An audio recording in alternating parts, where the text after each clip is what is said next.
അസീം മുനീറിൻ്റെ കൈകളിലാണ് പാകിസ്ഥാൻ്റെ ആണവഭട്ടിൻ്റെ നിയന്ത്രണം.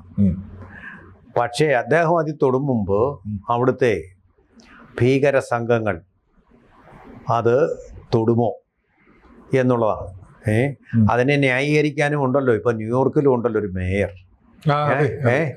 അപ്പോൾ അങ്ങനെയുള്ളൊരു ഇക്കോസിസ്റ്റം ലോകത്ത് ഡെവലപ്പ് ചെയ്ത് വന്നിട്ടുണ്ട്. അപ്പോൾ അതിൻ്റെ ഫലമായിട്ട് ലോകം മുഴുവൻ നാഗസാക്കിയും ഹിരോഷിമയായി മാറും. പാകിസ്ഥാൻ ആഭ്യന്തര യുദ്ധം കൊണ്ട് ആകെ പൊറുതിമുട്ടിയിരിക്കുകയാണ്. നമ്മളൊരു ഇന്ത്യക്കാരൻ്റെ മനസ്സ് സാധാരണ ചിന്തിക്കുന്നത് എന്താണെന്നറിയാമോ? പാകിസ്ഥാൻ തകരണം. സാധാരണ ഒരു ഇന്ത്യക്കാരനാണ് എന്ന് വെച്ചാൽ അവർ നമ്മളോട് ചെയ്യുന്ന പ്രവൃത്തി കൊണ്ടാണ് പാകിസ്ഥാൻ തകരണം, 3 4 രാജ്യമാകണമെന്നല്ലേ ചിന്തിക്കുന്നത്. എന്നാൽ ഇന്ത്യ ഗവൺമെന്റ് അങ്ങനെ ചിന്തിക്കുന്നില്ല. ഇന്ത്യ ഗവൺമെന്റ് ചിന്തിക്കുന്നത് പാകിസ്ഥാൻ തകരാൻ പാടില്ല, 3 4 രാജ്യമാകാൻ പാടില്ല എന്ന് പറഞ്ഞാൽ നമ്മൾക്ക് അത്ഭുതം തോന്നുകയില്ലേ? എന്താ കാര്യം? ടുക്കടെ നമ്മുടെ രാജ്യത്തുള്ളവർ തന്നെ ഇന്ത്യ ടുക്കടെ ആവണമെന്ന് എന്ന് പറയുന്നുണ്ട്. അപ്പൊ ഇന്ത്യയിലുള്ള പ്രധാനമന്ത്രി അത് ആഗ്രഹിക്കുന്നു. എന്താ കാര്യം? ആഗ്രഹിക്കുന്നില്ല. പാകിസ്ഥാൻ തകരാനായിട്ട് ഇന്ത്യയുടെ ഡിഫൻസ് ആഗ്രഹിക്കുന്നില്ല, ഭരണത്തലവന്മാർ ആഗ്രഹിക്കുന്നില്ല, അജിത് ഡോവലിനെ പോലുള്ള ബുദ്ധി കേന്ദ്രങ്ങൾ ഒട്ടും ആഗ്രഹിക്കുന്നില്ല. അതിന്റെ കാരണം എന്ന് പറയുന്നത് പാകിസ്ഥാൻ തകർന്നാൽ അതിന്റെ ഏറ്റവും വലിയ കാഷ്വാലിറ്റി അനുഭവിക്കേണ്ടി വരുന്നത് ഇന്ത്യയാണ്. ഞാനൊരു സിമ്പിൾ ഡാറ്റ സാറിനോട് പറയാം, സാർ ഒന്ന് ശ്രദ്ധിച്ചു. അതായത് തെഹ്രിക്ക് താലിബാൻ എന്ന് പറയുന്ന പാകിസ്ഥാനിലെ ഒരു ഭീകര സംഘടനയുണ്ട്. ലഷ്കർ ഇ തോയ്ബയുണ്ട്. ഇവരുടെയൊക്കെ പ്രവർത്തനം ഞാൻ പറയുന്നില്ല, പേരേ പറയുന്നുള്ളൂ. ജെയ്ഷെ മുഹമ്മദ് ഉണ്ട്, ലഷ്കർ ഇ ധാങ്വി ഉണ്ട്, ഹഖാനി നെറ്റ്വർക്ക് എന്ന് പറഞ്ഞ് മറ്റൊരെണ്ണമുണ്ട്, ഹക്കാനി നെറ്റ്വർക്ക്, താലിബാൻ സംഘടന. അതെ. പിന്നെ ഇന്ത്യൻ അൽ ഖ്വയ്ദ എന്ന് പറഞ്ഞ AQIS എന്നും പറഞ്ഞൊരെണ്ണമുണ്ട്. ഇസ്ലാമിക് സ്റ്റേറ്റ് അവിടെയുണ്ട്. പിന്നെ BLA, ബലൂചിസ്ഥാൻ ലിബറേഷൻ ആർമി. ഇത് പ്രബലമായ സംഘടനകളാണ്. കോൺഗ്രസിന്റെ സംസ്ഥാന കമ്മിറ്റി അംഗങ്ങളുടെ പോലാണ് അല്ലെ? Jumbo committee. ഇതുപോലെ ധാരാളം പ്രബലമായ സംഘടനകളും ഭീകര സംഘടനയും അതല്ലാത്ത കുറേയധികം ഇത് പുതിയ സംഘടനകൾ രൂപീകരിച്ച് വളർന്നു വരുന്ന റിക്രൂട്ട്മെന്റും വലിയ സ്ഫോടനം നടത്തി കുറെ ആൾക്കാർ കൊല്ലുകയോ കൊളാട്രൽ ഡാമേജ് ഒക്കെ വരുമ്പോഴാണ് ഈ സംഘടനയെ എസ്റ്റാബ്ലിഷ് ആകുന്നത്. അതിനുള്ള ശ്രമത്തിലാണ് അവർ. അപ്പൊ അങ്ങനെ 100 കണക്കിന് സംഘടനകളുള്ള ഒരു രാജ്യമാണ്. ആ രാജ്യം അസ്ഥിരമാകുക എന്ന് സങ്കല്പിക്കുക. ഇപ്പോഴത്തെ ആ രാജ്യം അസ്ഥിരമായാൽ ഇന്ത്യ ഏതായാലും അവിടെ ചെന്ന് ഭരണം പിടിക്കാനായിട്ട് പോകുന്നില്ല. കാരണം ഇതിനേക്കാൾ വലിയ തലവേദന പിന്നെ ഇന്ത്യക്ക് വേറൊന്നും ഉണ്ടായില്ല. കാരണം വെച്ചിട്ടുണ്ടെങ്കിൽ ഇവിടെ നിന്ന് പറഞ്ഞു വിട്ട തലവേദനയാണ് ഇപ്പൊ അവിടെയുള്ളത്. ആ തലവേദന നമ്മൾ ഒരു കാരണവശാലും ചുവന്നുകൊണ്ട് നടക്കില്ല. എന്തിന്? നമ്മളിപ്പോഴും അവർ പിടിച്ചു വെച്ചിരിക്കുന്ന കാശ്മീരിന്റെ ഭാഗം പോലും പിടിക്കാത്തതിന്റെ ഒരു പ്രധാന കാരണം അതും നമ്മുടെ ബാധ്യതയാകുമല്ലോ എന്നതുകൂടെ. പിടിക്കാൻ പറ്റാത്തതല്ല ഇപ്പോഴത്തെ സൈനിക ബലാബലം വെച്ച് നോക്കിയാൽ, അതുപോലും നമ്മൾ ചെയ്യാത്തതിന് ഇങ്ങനെ ഒരു കാരണമുണ്ടെന്നാണ് പറയുന്നത്. എലിമുള്ളിൽ ചെന്ന് പിടിക്കുന്നത് പോലെ ആണ്. അപ്പൊ അതാണ് നമ്മൾ ചെയ്യാത്തത്. രണ്ടാമത്തത്, ഇപ്പൊ സാർ എന്നോട് ചോദിച്ച ന്യൂക്ലിയറിന്റെ കാര്യം ഏറ്റവും പ്രധാനപ്പെട്ട കാര്യമാണത്. ഈ രാജ്യം തകർന്നാൽ ഈ ന്യൂക്ലിയർ വെപ്പൺസ് ആരുടെ കയ്യിലാകും? ആ രാജ്യം അതിനിഗൂഢമായ രീതിയിൽ മതശക്തികളുടെ നിയന്ത്രണത്തിലുള്ള പട്ടാളവും മറ്റ് രാഷ്ട്രീയ സംവിധാനങ്ങളും ഒന്നിച്ച് പ്രവർത്തിക്കുന്നതാണ്. ഈ ന്യൂക്ലിയർ ആയുധം പാകിസ്ഥാൻ ഉണ്ടാക്കിയ ആർക്കെതിരെയാണ്? നമുക്കെതിരെയാണ്. വേറൊരു രാജ്യത്തെ അവർ ടാർഗറ്റ് ചെയ്യുന്നില്ല. അവരുടെ ചിരപുരാതന പരമ്പരാഗത വൈരി എന്ന് പറയുന്നത് നമ്മളാണ്. ഇസ്ലാമിക് ബോംബ് എന്നാണ് അതിന് പേര്. ആ ബോംബ് നമ്മൾ ഭാരതത്തിനെതിരെയാണ്. അത് ഉണ്ടാക്കിയപ്പോഴേ അവർ പറഞ്ഞല്ലോ, പുല്ല് തിന്നാലും ഞങ്ങള് അണുബോംബ് ഉണ്ടാക്കും ഭാരതത്തിനെതിരെ എന്നാണ് പറയുന്നത്. നമ്മൾ ഉണ്ടാക്കിയപ്പോൾ അവർ പറഞ്ഞു, നമ്മുടെ ബുദ്ധൻ ചിരിച്ചപ്പോൾ പറഞ്ഞ അങ്ങനെയാണ്.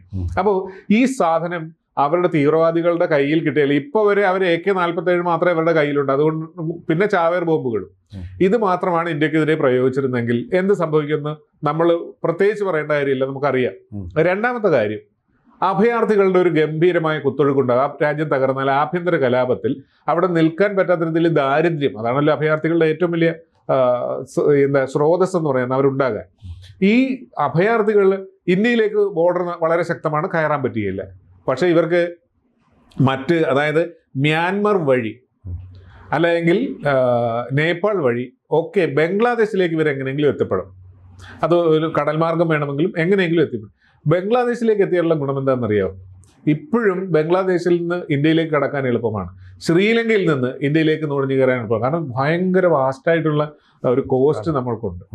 ഈ കോസ്റ്റിലൂടെ നുഴഞ്ഞു കയറാൻ എത്തിയാൽ നമ്മൾക്ക് ഗ്രീസുകാർ അവിടെ ചെന്ന് ഈ പറയുന്ന നമ്മൾ പറഞ്ഞ അഭയാർത്ഥികളെ അവരുടെ കോസ്റ്റ് ഗാർഡിന്റെ ബോട്ട് ഇടിച്ച് മുക്കിക്കളഞ്ഞ പോലെ ഒന്നും നമ്മൾ ചെയ്യുകയില്ല. കാരണം ഇന്ത്യ ജനാധിപത്യ രാജ്യമാണ്, ഇവിടെ കോടതിയുള്ളതാണ്, മനുഷ്യാവകാശങ്ങളുണ്ട്.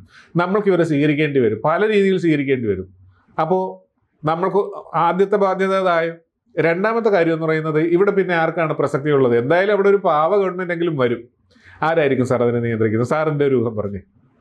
പാകിസ്ഥാനിലെ പാവ ഗവൺമെന്റിനെ ഭീകരവാദികൾ നിയന്ത്രിക്കും. ആണോ? ഭീകരവാദികൾ നിയന്ത്രിക്കുമ്പോൾ അമേരിക്കൻ താല്പര്യത്തിനെതിരായി മാറിയാൽ പിന്നെ അവിടെ ആര് വരും? അമേരിക്ക വരും. ചൈനയെ അവിടെ വരുത്താതിരിക്കാൻ വേണ്ടി ഒരുപക്ഷെ അഡ്വാൻസ് ആയിട്ട് അമേരിക്ക അവിടെ ലാൻഡ് ചെയ്തെന്നും വരാം. അമേരിക്ക വന്നാൽ നമ്മളുടെ തൊട്ട അയൽപക്കത്ത് അമേരിക്ക അവരുടെ സ്വാധീനം ചെലുത്തിയാൽ, ഒരു പാവ ഗവൺമെന്റ് അമേരിക്കൻ സ്വാധീനമോ ഉണ്ടായാൽ ഇന്ത്യയുടെ കാര്യം എന്തായിരിക്കും? ഇന്ത്യ ഡെവലപ്പ് ചെയ്ത് കുതിച്ചു പാഞ്ഞുകൊണ്ടിരിക്കുകയാണ്. ലോക സമ്പദ് വ്യവസ്ഥയുടെ ഏറ്റവും വേഗതയേറിയ വാഹനം നമ്മളുടേതാണ്. അതിനെ അമേരിക്കക്ക് ബ്രേക്ക് ഇടാൻ വേണ്ടി എന്തെല്ലാം കുൽസിതമായ ശ്രമങ്ങളും പ്രവർത്തികളും ഗൂഢപദ്ധതികളും അമേരിക്ക ആവിഷ്കരിച്ച് നടപ്പാക്കും. അല്ല, പാകിസ്ഥാൻ അവർക്ക് നഷ്ടപ്പെട്ട് കഴിഞ്ഞാൽ, അല്ല അവിടെ ജിയോ പൊളിറ്റിക്സിൽ ഇങ്ങനെ സംഭവിക്കും. നമ്മൾ അങ്ങനെ ചിന്തിക്കണ്ട. 1+1=2 അല്ല അവിടെ. അങ്ങനെ സംഭവിച്ചാൽ ഞാൻ ഊഹിക്കുന്നത് ഹൈപ്പോത്തറ്റിക്കൽ ക്വസ്റ്റ്യൻ, അവർക്ക് ഇന്ത്യയെ വേണ്ടി വരും. കാരണം ചൈനയെ നേരിടാൻ ഒരു രാജ്യം അവർക്ക് വേണം. അവർക്ക് പാകിസ്ഥാൻ തന്നെ ഉണ്ടല്ലോ. പാകിസ്ഥാനിൽ അവർ വന്നാൽ പോരെ? അമേരിക്ക ഭീകരവാദികളല്ലേ, ഭീകരവാദികളെ നേരിടാനല്ലേ അമേരിക്ക വരുന്നത്. ശ്രദ്ധിക്കണം, ഈ അമേരിക്കയുടെ നയം നമ്മൾ കരുതുന്നു. ഭീകരവാദികളെ അമേരിക്ക സഹായിക്കാൻ തയ്യാറായാൽ ഭീകരവാദികൾ പിന്നെ അമേരിക്കയുടെ ആൾക്കാരാ. ഈ അഫ്ഗാനിസ്ഥാനിലെ തീവ്രവാദികൾ വന്നപ്പോൾ ഇന്ത്യയായിട്ട് ഭയങ്കര എതിർപ്പായിരുന്നു. അപ്പൊ തീവ്രവാദികളെ അമേരിക്ക സഹായിക്കുമെന്നാണോ? ചരിത്രം അതല്ലേ. നജീബുള്ളയെ കൊല്ലാൻ വേണ്ടിയും ഇല്ലാതാക്കാൻ വേണ്ടിയല്ലേ അവര് അഫ്ഗാനിസ്ഥാനിൽ താലിബാനെ സഹായിച്ചത്? നജീബുള്ളയെ അവസാനം വിളക്ക് കാലിൽ കെട്ടിത്തൂക്കി ഇട്ടില്ലേ കൊന്നിട്ടവര്, അമേരിക്ക പറഞ്ഞിട്ട്? കുഴപ്പമില്ല, നമുക്ക് പരിഹാരമുണ്ട്. നമ്മൾ പേടിക്കേണ്ട കാര്യമല്ല. പേടിക്കേണ്ട കാര്യമില്ല. ഞാൻ പറയാം, ഹൈപ്പോത്തറ്റിക്കലായിട്ട് തന്നെ ഞാൻ പറയാം. ഇസ്രായേലിനെ നമ്മളിങ്ങ് പിടിക്കും, റഷ്യയെ നമ്മളിങ്ങ് പിടിക്കും. മതി, ഇത് രണ്ടും മതി നമുക്ക്. വേറെ ഒന്നും വേണ്ട, ഇസ്രായേൽ മാത്രം മതി. യുദ്ധത്തിന്റെ കാര്യമല്ല പറയുന്നത്, ആഭ്യന്തര നയം പിടിക്കുന്നത്. ഞാനും പറഞ്ഞ യുദ്ധത്തിന്റെ കാര്യമല്ല, അവിടുത്തെ തീവ്രവാദിയുടെ അവന്റെ രക്തദാഹം തീർക്കാൻ അത് മതി. ബാഹ്യ ആഭ്യന്തര സമ്മർദ്ദത്താൽ പാകിസ്ഥാൻ അശാന്തമായൊരു പ്രദേശമായാൽ ഇന്ത്യയെ സംബന്ധിച്ചിടത്തോളം അത് ദോഷകരമായി ബാധിക്കുന്നത്. അതിപ്പോ 3 രാജ്യമായെന്ന് വിചാരിക്കുക. പഷ്തൂൺ വിഭാഗം ഒരെണ്ണം ഏറ്റെടുത്തു. പാകിസ്ഥാൻ അവശേഷിക്കുന്ന ഒരെണ്ണവും പിന്നെ ബലൂച്ച് ലിബറേഷൻ ആർമി അവരുടെ ഭാഗം പിടിച്ചെടുത്തു വിചാരിക്കുക. ഇപ്പൊ 3 രാജ്യങ്ങളായോ. നമ്മൾക്ക് ഈ ബംഗ്ലാദേശിനെ നമ്മൾ നമ്മുടെ ഏറ്റവും സുഹൃത്ത് രാജ്യം പോലെയാണ് കരുതിയത്. ഇപ്പൊ ബംഗ്ലാദേശിന്റെ അവസ്ഥ അറിയാലോ. ഇതേപോലെ ഈ 3 രാജ്യങ്ങളായാൽ 3 രാജ്യങ്ങളുടെ ശത്രുവായിട്ട് ഇന്ത്യ മാറും ഭാവിയിൽ. ഞാൻ പറയാം, അഫ്ഗാനിസ്ഥാനുമായിട്ട് ബന്ധം സ്ഥാപിക്കും പഖ്തൂൺ, ഒരു സംശയമില്ല അതിന്. വൈകാരികമായിട്ടും ദേശീയമായിട്ടും സാമൂഹികമായിട്ടും ഐക്യമുള്ള പ്രദേശങ്ങളാണ്. പഖ്തൂണുമായി പിന്തുണയ്ക്കുന്നവരാണ് ഈ തീവ്രവാദികളും അഫ്ഗാൻ താലിബാനും, ഇപ്പോഴത്തെ താലിബാൻ. അപ്പൊ ആ പിന്തുണ നമുക്ക് കിട്ടും ഉറപ്പായിട്ട്. അഫ്ഗാനിസ്ഥാന് ഇപ്പൊ നമ്മുടെ സഹായമാണ് തേടുന്നത്, അറിയാമല്ലോ. ഒന്നത്. പിന്നെ ബലൂചിസ്ഥാൻ സമരത്തെ ആശയപരമായി സഹായിച്ചു, ആയുധപരമായിട്ടല്ലെങ്കിലും ആശയപരമായി നമ്മൾ പിന്തുണച്ചിട്ടുണ്ട്. അപ്പൊ അത് ബലൂചിസ്ഥാൻ നമുക്കെതിരെ തിരിയാൻ സാധ്യതയില്ല ഉടനെ. ബംഗ്ലാദേശ് പോലെ പിന്നെ പറയുമ്പോ നമുക്ക് അതിപ്പോഴേ ചിന്തിക്കാം. അവരെ സംബന്ധിച്ചിടത്തോളം അവർക്ക് ഇന്ത്യ പിന്തുണ കൊടുത്തിട്ടുണ്ട്, വലിയ സന്തോഷമായി. അതിന്റെ കൂടെ മറുപടിയും കൂടെ പറഞ്ഞു തന്നിരിക്കും. 2047 ആകുമ്പോൾ ഇന്ത്യ ഒരു വികസിത രാജ്യമാണ്. ഈ വികസിത രാജ്യം നമ്മുടെ ലക്ഷ്യം അതാണ്. ഈ വികസിത രാജ്യമായ പിന്നെ ഈ വലുതായിട്ടൊന്നും നമ്മൾ വികസിത രാജ്യമാകണമെങ്കിൽ പാകിസ്ഥാൻ ഐക്യ പാകിസ്ഥാനായിട്ട് ഇപ്പോഴുള്ള അവസ്ഥയിൽ ഇവിടെ ഉണ്ടാകണം. പാകിസ്ഥാനിലെ ഒരു പ്രശ്നം ഉണ്ടായാൽ നമ്മളുടെ വികസിത ഭാരതം എന്ന സങ്കല്പത്തിന് വലിയ വേഗത കുറയും.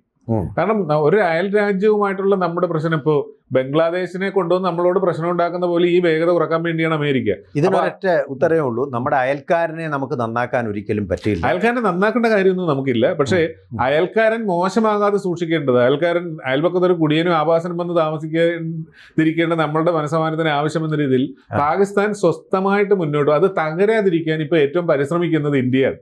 അതുകൊണ്ടാണ് ഇന്ത്യ അങ്ങോട്ട് കടന്നാക്രമിക്കുന്നില്ല. ഇന്ത്യ ഏതെങ്കിലും ഒരു ഓപ്പറേഷൻ, എല്ലാ രീതിയിലും ഇന്ത്യക്ക് അനുകൂലമായ സാഹചര്യമാണ്. ബലൂചിസ്ഥാനിലുള്ള ആൾക്കാർ നമ്മളോട് സഹായം അഭ്യർത്ഥിക്കുന്നുണ്ട്, നമ്മൾ ഡയറക്റ്റ് അത് ചെയ്യുന്നില്ല ഒരു രീതിയിലും.